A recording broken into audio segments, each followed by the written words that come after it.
আমরা আমাদের জায়গা থেকে বলেছি যেরকম করে সংস্কার কমিশন প্রস্তাব করেছে মূলনীতি সম্পর্কে আমরা এই প্রস্তাবের ব্যাপারে একমত নই।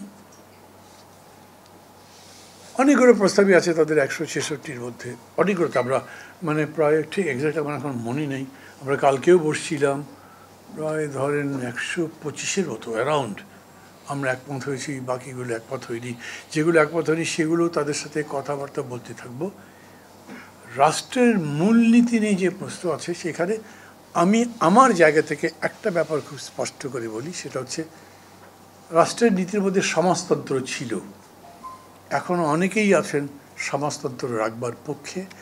আমি ব্যক্তিগতভাবে এবং আমি ব্যক্তি হিসেবে একটা দলের সভাপতি, আমি আমার দলের যারা আমার সাথী আছেন তাদেরকেও এটা বলি, বোঝাই এবং আমি মনে করি তারা আমার সাথে একমত। কিন্তু আমি কোনো এরকম করে প্রস্তাব গ্রহণ করিনি। আমরা মনে করি সমাজতন্ত্র এখন আমাদের লক্ষ্য নয়।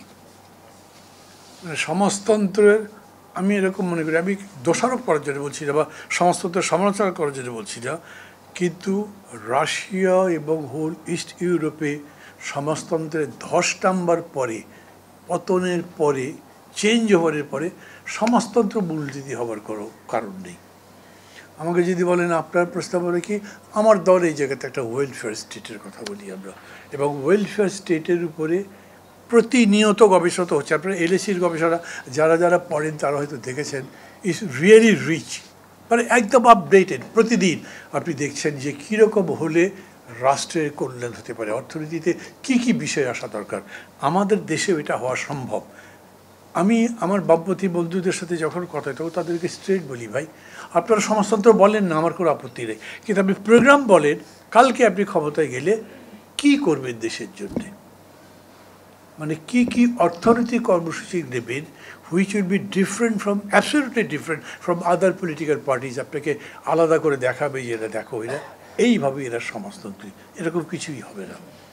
বরঞ্চ এরকম হবে যে আপনি যে কর্মসূচি দেবেন হয়তো সেটা আমি সহ অনেকে পুরো একমত হয়ে যাব।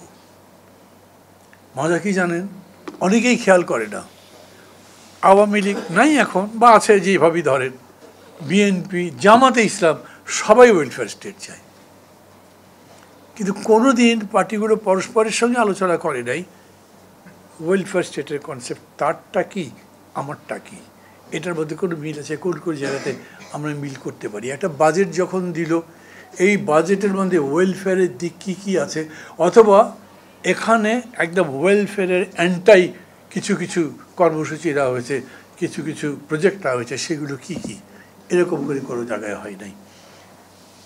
তারপরেও ইকোনমিক্সটা খুবই একটা লাইফলি জিনিস, তো মানে ডেফিনেশন মানে ইকোনমিক্স মানে everyday business of life. So প্রতিদিন আপনি এটার সাথে একটা তর্ক বিতর্ক করছেন এবং করতে করতে এগোচ্ছেন, এটা এরকম করে যাবে, কিন্তু জাতীয়তাবাদ দিয়ে প্রতিদিন করছেন না।